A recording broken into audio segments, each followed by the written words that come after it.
Hello, hello. I say.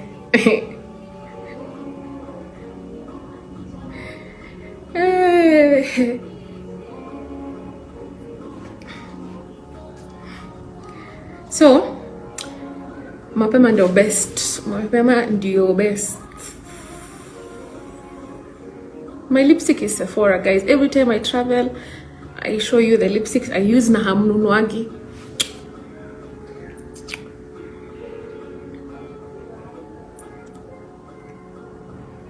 So nilisema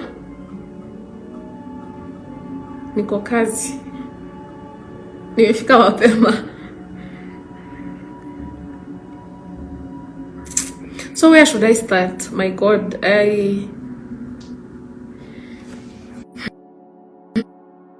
I start?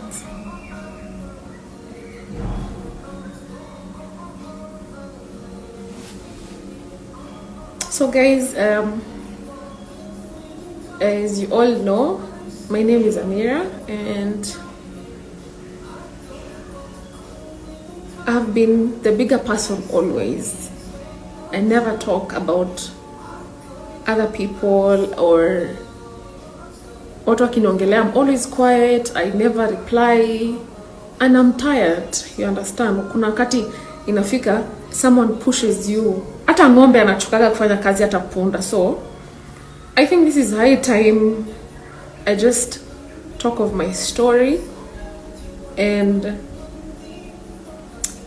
I will never talk about it again. So I need to concentrate on other things. So nianze wapi?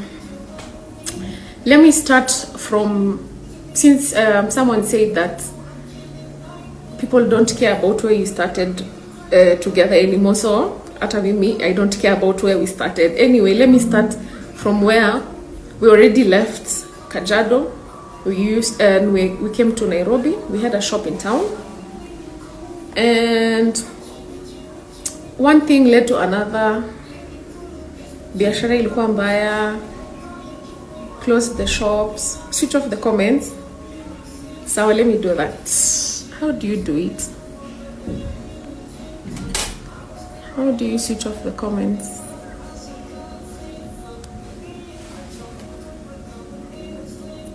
Guys, how do you switch off the comments?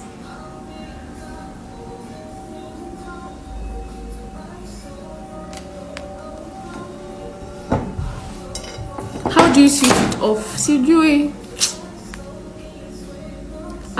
Turn off commenting. Very nice. So guys,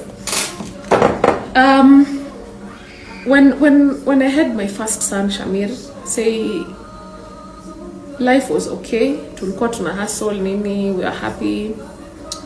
Then when I got pregnant for Amir, I remember there was this time I went to get my NHIF card in Upper Hill. So I was with my friend. I was very pregnant, almost 8-9 months. And that day I was waiting for Jamal. Alikuwa anafaa kuja kuniletea pesa na a few documents that was missing. And Jamal came. But alikuja na zile za haraka haraka ile, yani ni kama anataka kuniacha ndo akimbia ende mahali. And then mind you, me I don't have a car, and I was expecting this man kwa sababu amekuja na gari atanibeba anirudishe. You understand, at a town, because we had a shop in town. I was selling masimu na nini in town. So Jamal comes, alafu he's insisting of kuniacha na mimi pia I'm insisting you have to take me to town. Kumbe in the car alikuwa na mwanamke, and this lady anaitwa Catherine. Walijuana na Jamal when I was pregnant with Amir, and I didn't actually know who Catherine was at that time. Unaona, it was kwanza Ramadan time. Alafu mimi nimeingia kwa gari, I noticed Catherine akona soda mbili, and I'm like, sasa haizi kunywa soda mbili peke yake, meaning soda moja ilikuwa yake na soda nyingine ilikuwa ya Jamal. And remember, it's Ramadan and this man is supposed to be fasting. Tuanze hapo. So by that time tulikuwa tunaishi Thika Road. I don't have to mention where we were staying. And tuseme biashara was bad, life was very hard. I remember we used to struggle a lot nini. So Jamal akashikana na mama anaitwa Catherine. Catherine alikuwa na shop town, and I think alikuwa anauza masimu, vitu kama hizo. Pia she was well off at that time. So Jamal akaanza kutembea na Catherine when I was pregnant with Amir. And I remember even Jamal kuna wakati he used to even call Catherine nikiwa hapo, and anamwambia ni Catherine, eti nilijigonga mguu kwa kitanda, ni massage, ni vitu kama hizo. And that time nimejifungua, I'm with Amir, and they're still pushing with Catherine. So at that time also Jamal was very violent. I remember there was that time Amir was crawling, alikuwa anatambaa, and Jamal kuna siku actually alimpiga teke Amir kakijana tu akiwa kadogo, imagine. And that time when he beat Amir akiwa kadogo, and mimi I was like nimetoka kujifungua, I'm like, this is enough. I left, nikamwachia nyumba, hata nyumba yenyewe itaikuwa na vitu, nikatoka, and I took my kids, my 2 sons. Shamir bado alikuwa mdogo. Tukahama, tulikuwa naishi place inaitwa Maziwa. Guys, I don't know if you know of Maziwa. Maziwa is past Githurai. Githurai, no, the other side of Kawa West, sorry. Yes, tulikuwa tunakaa huko. I was hustling and all that. Then a few years mimi nilikuwa na hustle. By the guys, I have hustled. Nimefanya biashara zangu just to take care of my kids. And all this time, ukumbuke Jamal is still with Catherine, and alikuwa ametuacha tuhangaike. Hakuwa anatumania hata shilingi ya chakula. And remember, hiyo time bado I have a small son. Shamir was not even going to school. I could not even afford school. Nilikuwa naenda Gikomba, nachukua tops. People know me from town. I used to zunguka in those shops, nauza matop, nilikuwa nauza lipsticks, nimeuza manguo za wanaume. I have hustled, you guys.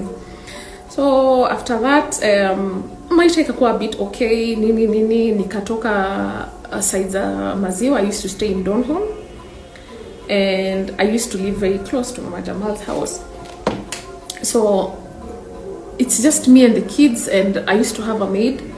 Lakini maid mwenyewe alikuwa ile, unajua vile sometimes when you leave, alafu the house girl does not take care of the kids. Mama Jamal came in and she's like, wewe nipatia watoto, juu unatokanga asubuhi unakuja jioni, I will stay with the kids when you are working. So I left the kids with Mama Jamal, and I used to stay alone in the house. Sometimes watoto wako huko juu nimetoka maybe town usiku, nimekuja napata wanalala, then I'm like, see, you just leave Kenya and go find life somewhere else, because clearly Jamal is not supporting you. Actually, remember there's a time I met Jamal in town. I swear to God, nilikuwa nimeishiwa mimi hata 200. I could not even afford 200 shillings to eat. I met Jamal in town this specific day, and nilikutana na yeye hapo. You see where Tuskys is at the back, I remember. And alikuwa na pesa, amebeba yani a lot of money. But nikiona hii pesa yote, and I imagine this guy is, hakuna siku ameika akaangalia watoto wake. We are struggling, naangaika na maisha, ametuachilia na huku nje na parambulate. So ilikuwa inaniuma kama mama, you understand? So mimi nikasema sasa nitazunguka dilini. So I went to Dubai. I actually sold everything. There are people who bought my stuff on Facebook. I posted, nikauza viti zangu, nikauza TV, I raised my ticket, I bought my visa, nika apply visa, nikaenda Dubai. So I went to Dubai with 1 month visa. Sasa hiyo hata sijui nitarudi aje Kenya, nitarudi wapi, you understand? So when I was looking for work in Dubai, the first job I got, I was a nanny, proudly. And I used to work for this white family. Years went by, nimetoka kazi Dubai. I used to come visit my kids every other time that I could. And so nakuja nyumbani, narudi hivyo for years. I got a better job. ninasikia nilikuwa hata lifeguard. Mimi wacha nimwambia guys, hata sijui kuswim. Sasa sielewi how I can be a lifeguard. Sijui kuswim. Okay, moving on. So I used to send kidogo money to Mama Jamal, kidogo every month ya kulipa the girl taking care of my kids and stuff. And I remember very well, I don't even think Jamal was even present in his kids' life. The kids were staying with his mom in Donholm, and Jamal, I think alikuwa tu ana visit. I'm not sure. I sikuwa tushaachana na sikuwa nafuatilia maisha yake, but mimi I was just looking out for my kids and all, you know, as a parent. And when I came back sometime in 2021, no, actually before I came back, Jamal used to come to Dubai actually a lot of times. Anaomba marafiki zangu, oh, please tell Mama Shamir to come back home, watoto wanahangaika, they're growing up, they need her. So I gave this man conditions. I'm like, listen, if I'm coming back, you need to at least get us a house na vitu kama hiyo, you understand, because nakuja alikuwa anataka kupatia nyumba kwanza anirentie. Let's start huko. Niko like, hapana, this man is stable, he can as well get us a very good house, unaelewa. So I came, akanitafutia nyumba, and I'm not sure what the deal was with him na mwenye nyumba, because that was not my business at that point.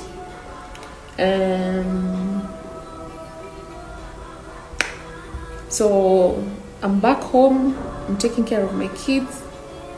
And then when I came home, nikaanza kutengeneza nyumba, and we actually did a nikah with Jamal. And I remember the night when we did the nikah, Jamal left at night. And I questioned him, nikamza unaenda wapi na tumefanya nikah leo tu?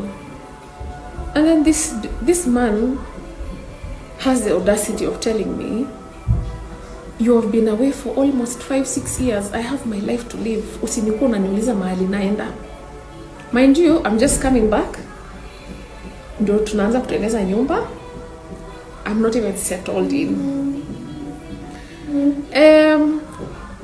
With all this, so mambo, say around March, I remember, I got to know of his relationships with whoever, you know the story. I don't want to mention names. I'm past that. Anyway, let me talk about it. So I got to know of their story, and I have conversations of him arguing with people on the same issue. I will post it on my Instagram. But when I got to know of Jamal na this other woman, alinikanya, alikuja akanithreaten nyumbani, akaniambia, you should not be asking me questions. Ili siku utakuwa unaniuliza maswali, akaniambia ukiniuliza maswali, me I'm going to kill you, Mama Shamir. And Jamal, I'm not, and you know that's what he told me. He's told me, Mama Shamir, mimi nitakuua, na si lazima nikuue mimi na mkono wangu. Me I can send people to kill you. Alikuwa ananiambia, you make sure hata kama tutakuja kuachana, hata kama tuachana saizi juu unataka kunifuatilia maisha yangu na wanawake wangu, you make sure hautaifika kwa barabara kwa sababu I'm going to send people to kill you. He threatened my life. At that point, says this how. So this time anatembea na Amber, and Jamal used to come home with anakuja imagine unaishi na mwanaume sawa, anakuja nyumbani, anabadilisha nguo, anavaa kikoi. Mind you, ameingia almost 11-12, ameniamsha, nimeshuka chini, nimemfungulia mlango, amevaa kikoi yake, anatoka, anaenda, analala mahali amelala, alafu anakuja asubuhi akiwa mchafu. Anakuja akiwa mchafu. Yani audacity ya mwanaume kuja, at least hata angeoga huko, akuje akiwa msafi. Unaelewa madharau, what I'm talking about, madharau. That was madharau to the highest. So I remember even there were days where Jamal ilifika mahali akaacha hata kununua, providing basics kwa nyumba, chakula nini. There was even a day I remember nilikuwa, he had promised atanipatia pesa shopping, and jamani si nitamwaga sana unga. So Jamal amenipromise pesa chakula. I'm waiting for, kila siku unampigia Jamal, oh I'll send money, hatumi. So on this particular day I'm asking for money and I'm like, hey Jamal, I'm on my P's, I cannot you know. And then he's like, nikamuuliza sasa na pesa yangu ya shopping iko wapi? Kaniuliza, mwanamke ako na periods anataka pesa ya shopping afanyie nini? Speaking of mental abuse, mwanamke ako na periods anataka pesa ya shopping afanyie nini? It's like mimi nimeolewa lakini I'm still ni kama nauza. It was an exchange. You don't give me sex, you don't get money for food. Got to that point. Anyway,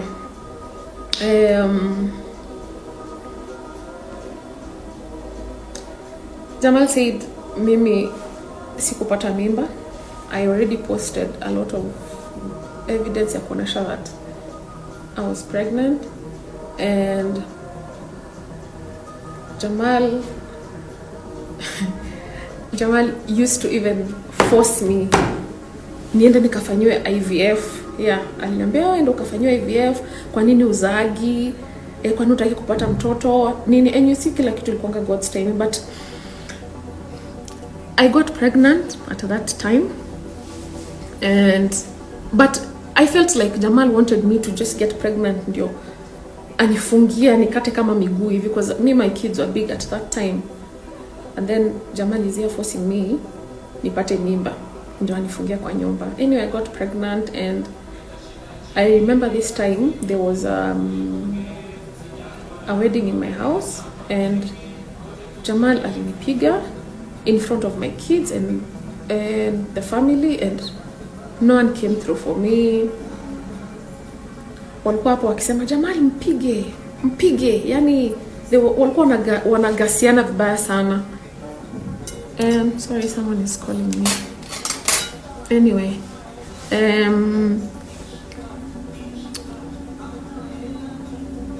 Anyway, so Jamal akanipiga. When I remember even that day I got a miscarriage. Jamal left kama kawaida vile anakujanga, akanipata na bleed, and he actually left me there bleeding kama kawaida. Akafunga, akavaa kikoi yake, akaenda kwa amba kulala. I mean, hana kazi na mwanamke ana bleed aizimpatia vitu, you understand? Hey, so and another incident,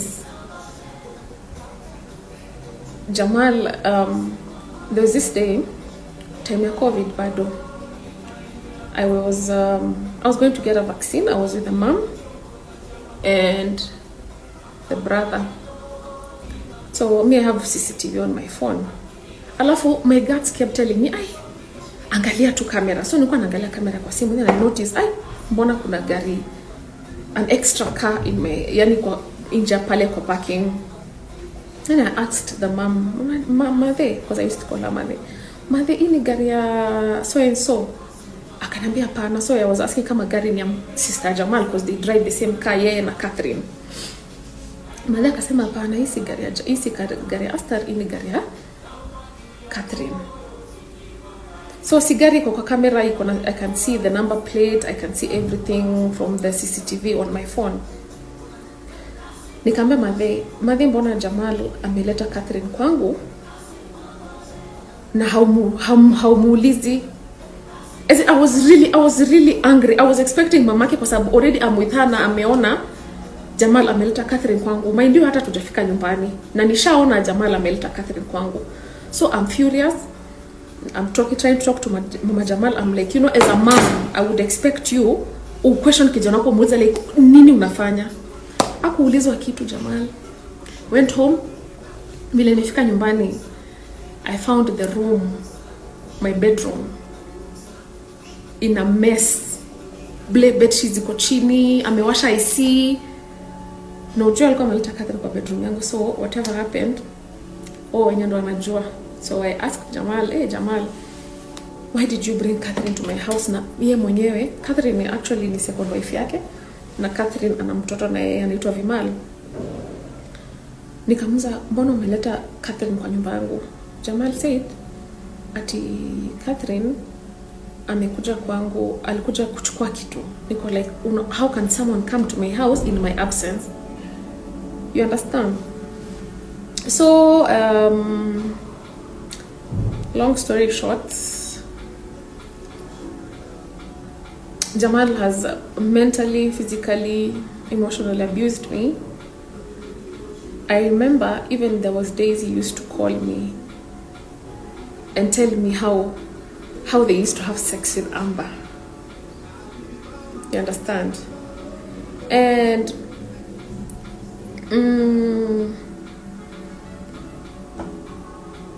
man, I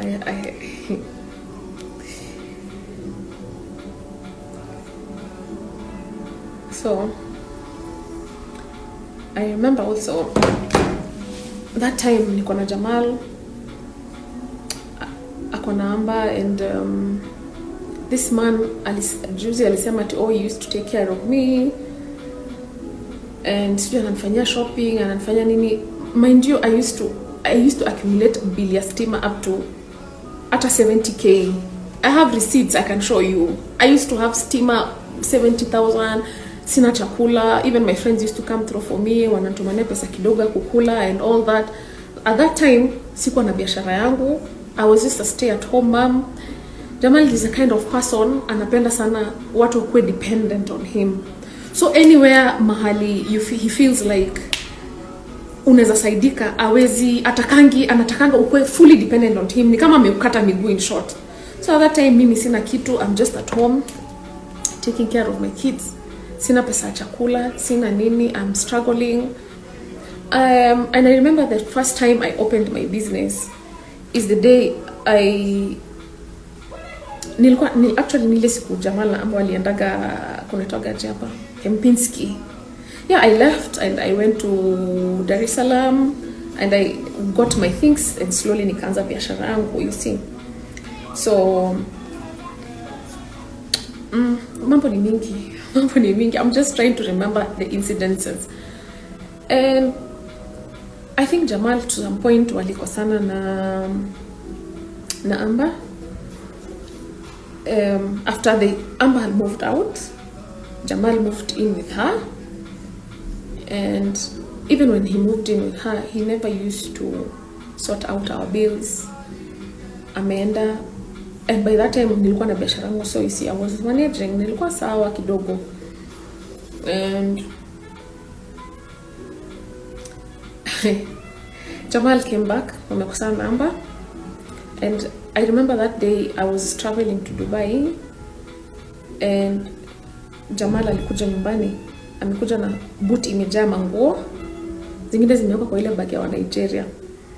So me, I was traveling and then I can drop airport that day. That same day he came, kakuja kapata niko like me, I have to still go to my safari regardless of Jamal being there ama hakuwa.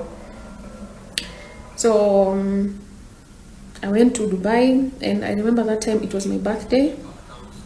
And when I was still in Dubai, I left my kids at home and Jamal was there. But nilikuwa nafikiri he was at home. But imagine all this time hata nikiwa away, he never used to stay at home even kuangalia hata watoto. And when I was in Dubai that time on my birthday, I was sick and I got COVID after my birthday. So I could not come home. Even with all that, ile amerudi anajaribu kuniomba msamaha. I don't even think he even cared about my well-being, kwa sababu when I was even sick hakushughulika hata siku moja kujua naendelea aje ama nini. He was never even at home. And I even have a conversation of me complaining that, hey, me, I'm away in Dubai and I'm sick, you're not even looking after the kids, like what's going on? So I come back home, nimepona, and then I went to Dar with my friend Debbie. So travel tumeenda da, and then but I remember that time when Jamal came, he came home very broke, very broke, and I don't know what happened to his biashara, and I think he had issues and his biashara was not, haiko ina run vizuri. And then Jamal sent me a text, kaniambia, hey, nimepata do, my investors wameka pesa, sasa that is the time huduma is coming up. I hope I'm not too, as in story yangu iwachanganyi. So Jamal investors wamemwekea pesa ya kufungua huduma credits, and then Jamal sends me that ako kwa bank ametumaniwa pesa and all that, and then he's like, hey, finally we will sort out our issues. And I remember that time, at a time before ni travel kwenda da, Jamal gari yake was ilikuwa imechukuliwa na auctioneers kwa sababu amechukua gari na loan, right? So hana gari, we used to commit na taxi nini, tuko kwa taxi tunaelekea town maybe, ananiambia, oh, sijali Amira, mambo itakuwa poa, yani I have changed for real, yani he made me, alinifanya nimwamini amebadilika. Ananiambia, oh, I've changed, sitairudi saizi, let me stay with my family, I'm never going back to the kind of person I used to be. I believed him. Unaona sasa mtu, kwa sababu isingekuwa mnyama nikose kumsamehea, nikamsamehea that time. But mimi bado I went to da. So the story nimekupatia ya yeye kuja kuomba msamaha is between now coming from Dubai and me going to Dar es Salaam. So I'm in da. Next thing, Jamal amepata pesa from investors. Next thing, wameenda Ethiopia na Amba.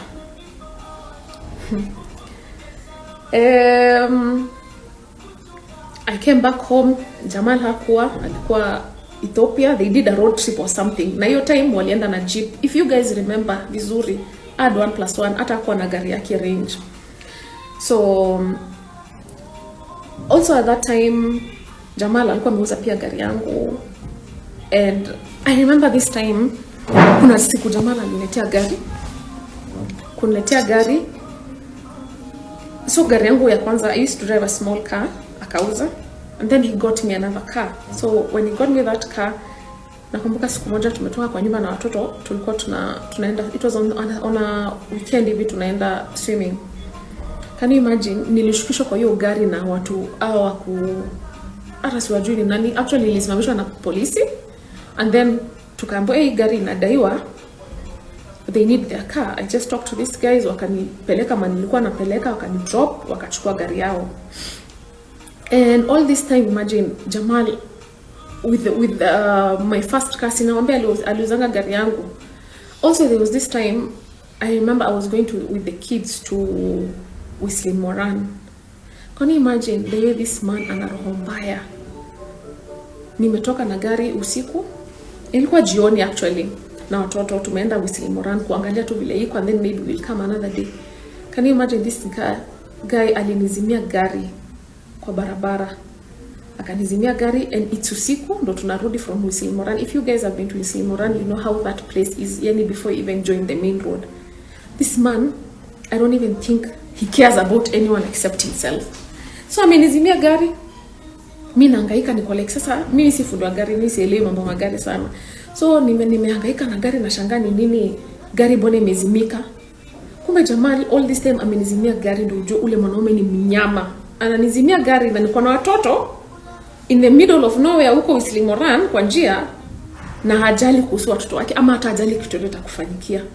And this is the same man tukikaa ya main, anazaenda anunulie watoto, anyway, you know the kid I'm talking about. Anaenda anamnunulia baiskeli, anaenda anamfanyia birthday watoto wake, hata baiskeli. Wanaenda kuambia na watu wengine kwa estate, mtoto fulani amenunuliwa na babako baiskeli, and your kids are they don't even have a bicycle. Hata birthday ya Shamir, imagine, because I know they share the birthday. This guy will do a party for this other kid ya birthday, but mtoto wake hata kumnunulia hata keki ya 100, he never bothered. Also tukikaa na Jamal, nakumbuka, yani Jamal is a kind of person mpaka anaweza kuambia, like, he used to give me money pesa chakula on a daily. Imagine this guy would kama for example leo asubuhi nimeamka sijampikia breakfast vile anataka, ataenda town alafu aseme nisitumanie pesa chakula hiyo siku. Kisa nini? Ati nimeshindwa kumpikia breakfast vile anataka. Alafu he's here out here saying the way he used to kunieka vizuri nini, naishi maisha Jamal amenihangaisha. Nimekaa kwa hiyo nyumba na uchungu, nalilia sister zake, nalilia familia yake. Hakuna mtu alikuwa anakuja kuongea na Jamal amwambie, and Jamal never listens to counsel, and it's a very bad thing. Unaishi aje mtu hawezi sikiza advice ya watu wengine? Anyway,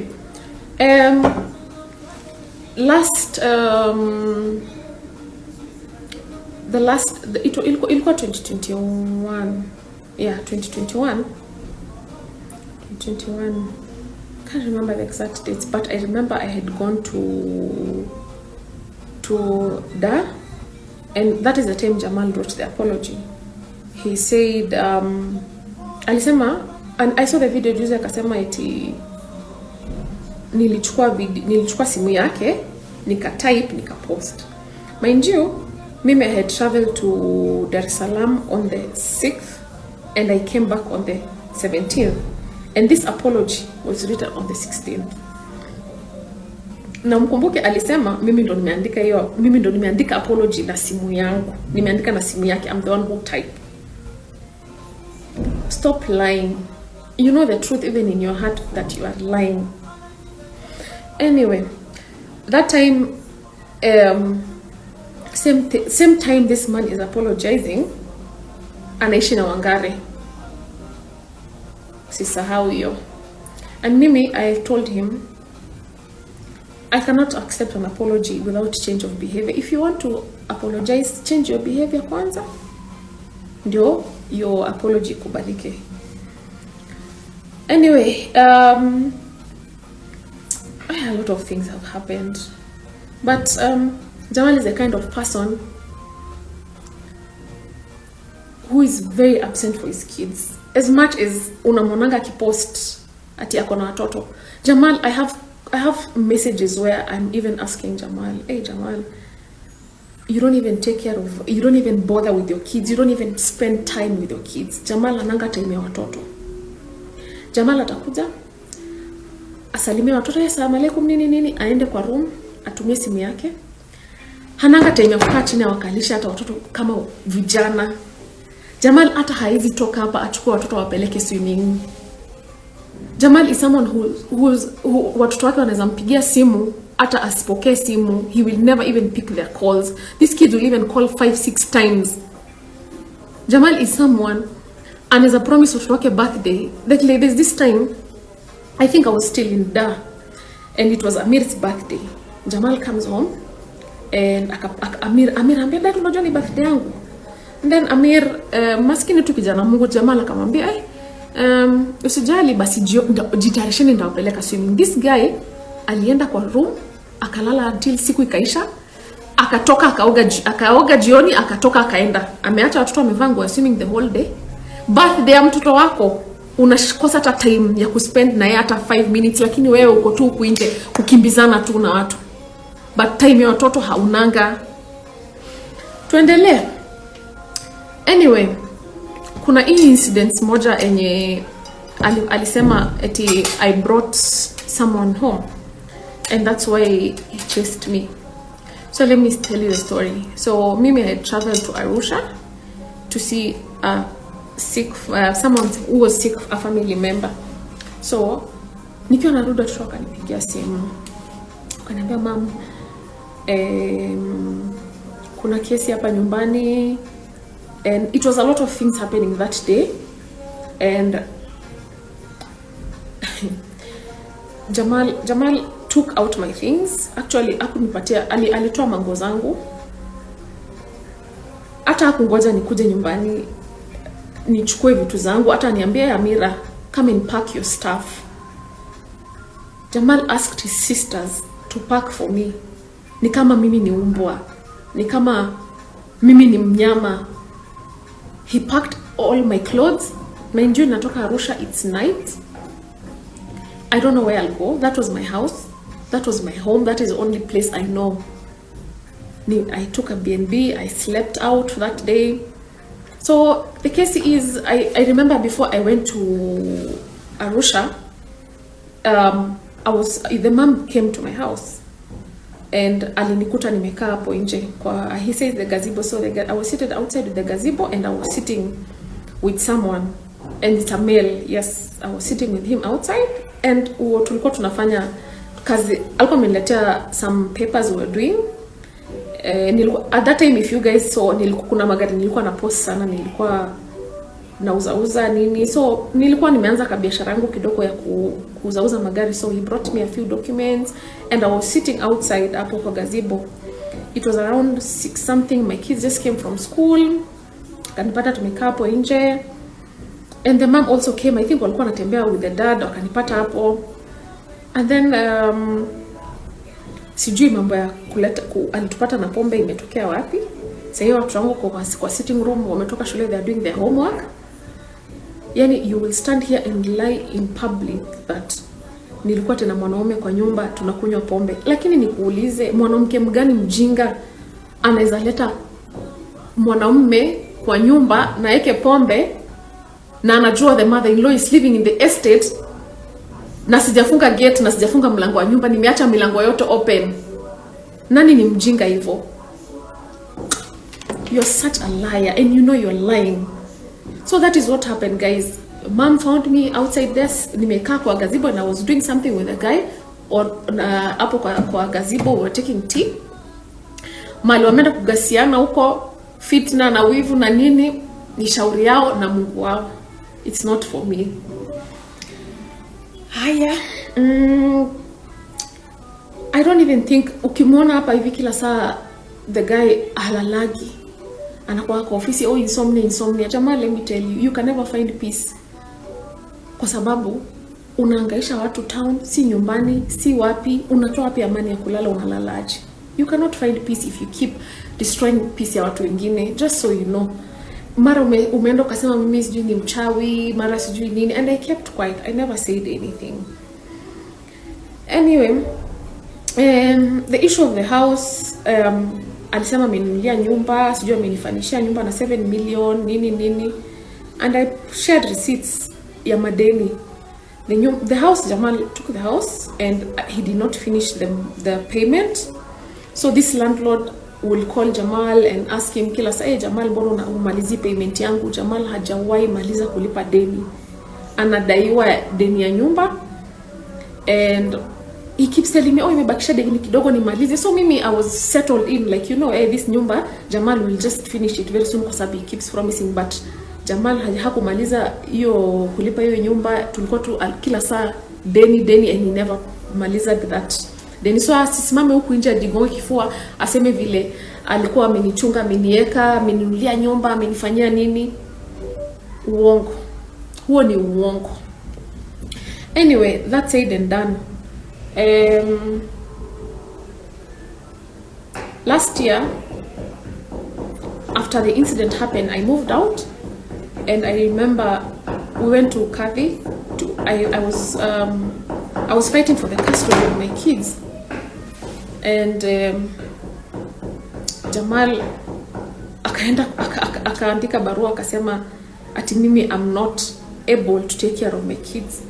Mind you, this man has been absent. I even told him in front of the lawyers, Mali tulikuwa nikamwambia, you are very absent, dad, so don't come here and say ati you used to take care of the kids.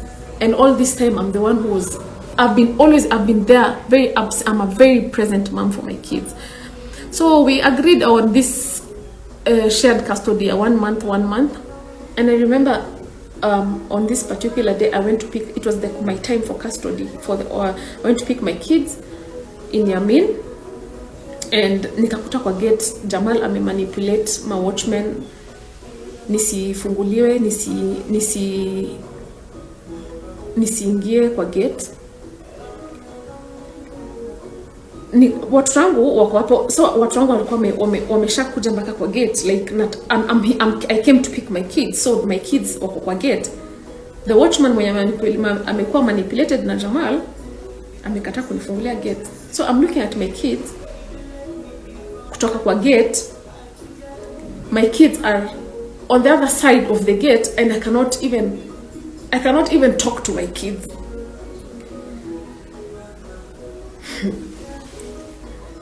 My kids are there, wamesimama hapo kwa gate. Jamal amepeana authority kwa gate watoto wangu wasitoke, and it was my time ya custody. I have videos. I took videos of my kids. I remember going home that day, I cried. I'm like, hey, this man has tortured me for 2 years. Nabado, he's still putting me through hell. Even with the kids used to go to akai na watoto msidanganywe na mtu. Watoto wanakaa na grandmother. When we split custody, I stay with my kids for a month, and he stays with the kids for a month. And he's not even staying with the kids physically. He took the kids to the grandmother kwa sababu yeye akona mambo yake mingi na mafamilia zake 100. So wao wanitese na familia yake. I will not even get access to my kids when the kids are there. I cannot even talk to them on phone. Like, how much damage can you make someone go through? Umenipitisha mangapi Jamal? Na nyamazaga na angalia tu. It's enough, you understand? So, I don't know what I've skipped. Maybe I'll do a question and answer here quickly. And I just want to tell something to Jamal. Let me play this video before I finish.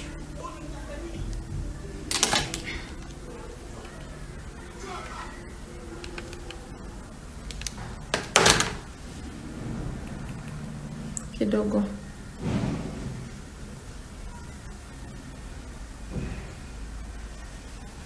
And so this is the video. I want you to listen.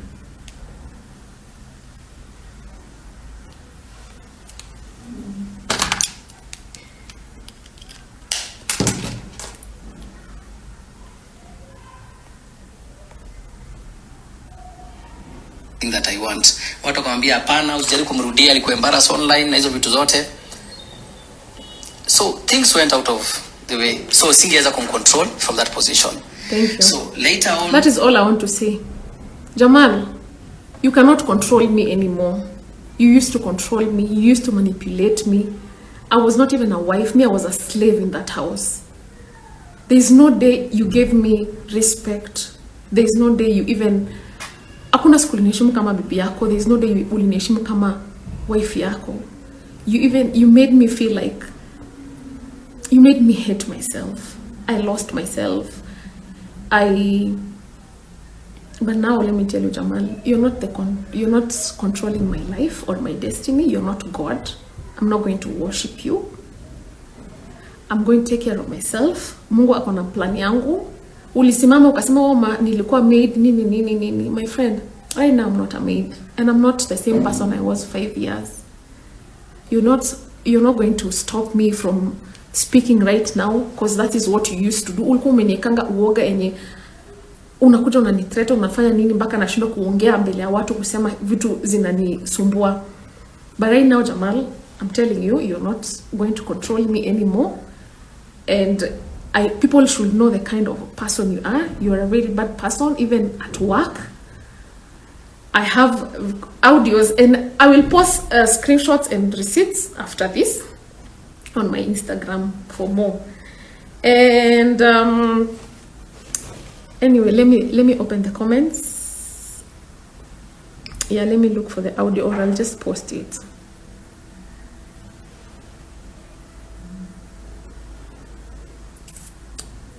And also, Jamal, I hope you can see this. Niandike talaka zangu 3. You wrote for me only 1 talaka. Nataka zikiwa?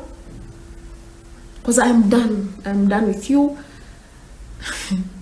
Ashata nisimalizie zaidi hapo. Anyway, let me open the comments, guys. You can ask me a question.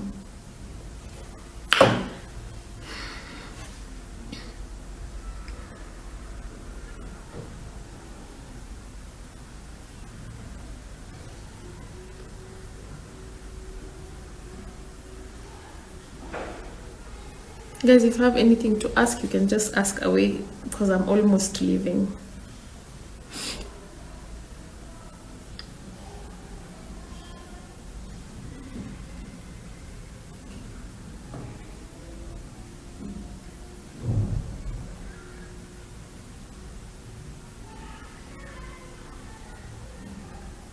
Imagine mwanaume anakupigia simu anakuambia the way he's been having sex with other people.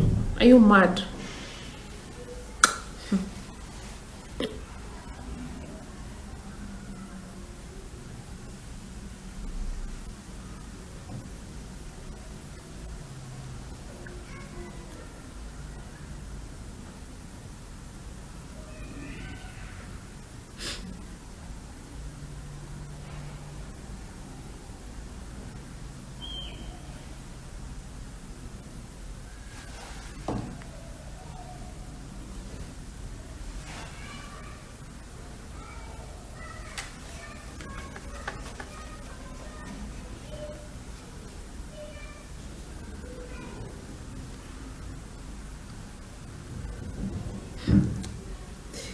Hey guys.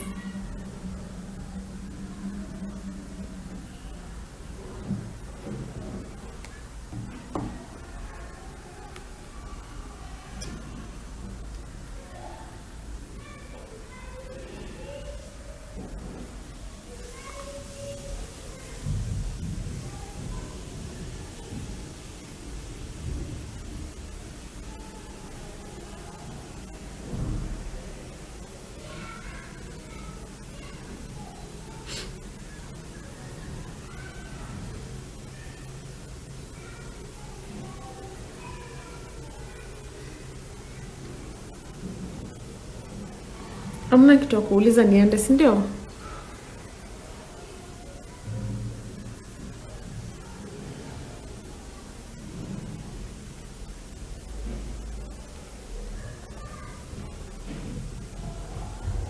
I hope everything is clear, guys. I've told you of how manipulative this man is. He likes treating people like slaves, even the people who have worked with him in Huduma Credits. They can come and tell you the kind of person he is. Anyway, mengi atajitokeza tena.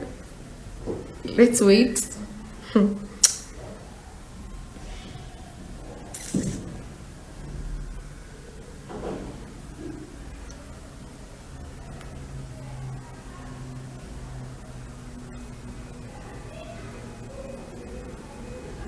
Anyway, don't come and say, "Oh, Amira, I wish you well," and you've been here spoiling my name and make me look like a bad person. And unasema eti I wish you well. Please do not wish me well, because nimesema tena, you're not God and you have not written my destiny. So kasikia vibaya huko. Rubbish.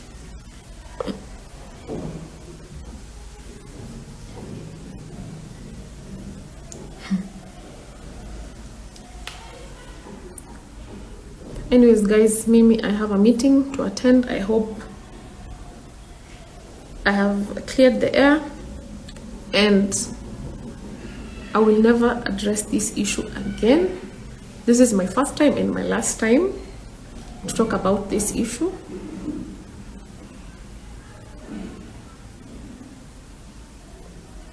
Kwaherini.